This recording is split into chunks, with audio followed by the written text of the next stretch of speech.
नमस्कार, मैं सुजाता मिश्रा और आज हम जानेंगे कि गूलर के जो फल होते हैं जब वो पक जाते हैं तो उसमें कीड़े क्यों लग जाते हैं, उसके अंदर कीड़े क्यों होते हैं। इसका एक पौराणिक कथा है और माना जाता है कि इसी वजह से गूलर के जो फल होते हैं उसमें कीड़े लगते हैं।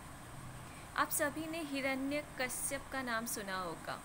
हिरण्यकश्यप जिसने अपने ही बेटे को बहुत ही प्रताड़ित किया हुआ था और पूरे राज्य में घोषणा करवा दी थी कि कोई भी भगवान की पूजा नहीं करेगा और उससे ब्रह्मा जी से वरदान प्राप्त था कि कोई भी नर पशु पक्षी कोई भी उसे मार नहीं सकता है और जब उसकी मृत्यु होगी तो वो ना शाम होगी, ना संध्या होगा, ना रात का समय होगा और ना ही दोपहर का समय होगा। तो इस तरह का कंडीशन उसने ब्रह्मा जी से मांगा हुआ था कि उसने सोचा कि अब मेरी मृत्यु पॉसिबल है ही नहीं। उसके राज्य में कोई भी भगवान की पूजा नहीं करता था, लेकिन उसके खुद के पुत्र प्रहलाद वो विष्णु भगवान के बहुत ही बड़े भक्त थे और उन्होंने विष्णु भगवान की पूजा आराधना शुरू से ही कर दिया था और इसके चलते हिरण्यकश्यप ने उस प्रहलाद को, अपने ही बच्चे को, कई बार मारने की कोशिश की।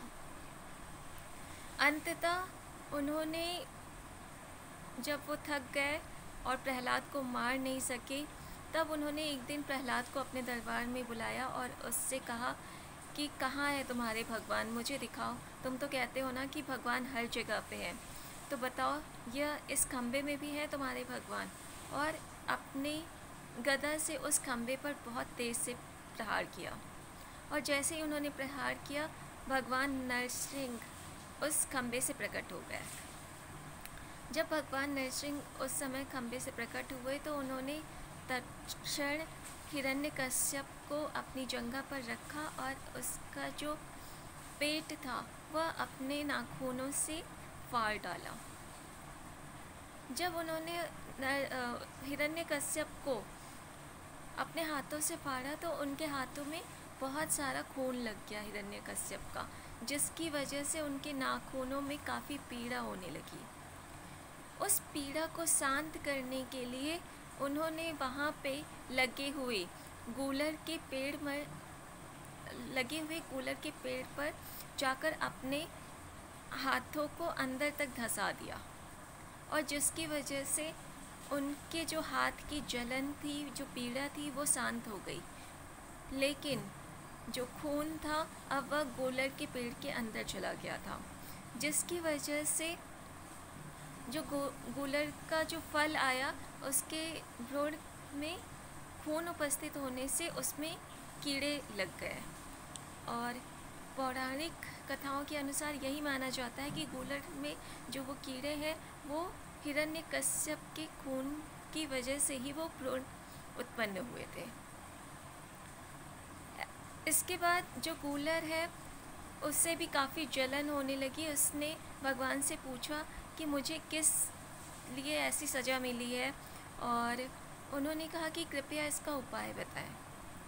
तब भगवान विष्णु ने कहा कि तुम मेरे अनन्य भक्त हो और तुम्हारी छाँव में जो कोई भी व्यक्ति अगर आएगा तो उसका कुछ पूर्व अंश तुम्हें मिल जाएगा और तुम्हें मेरे ही नाम से जाना जाएगा।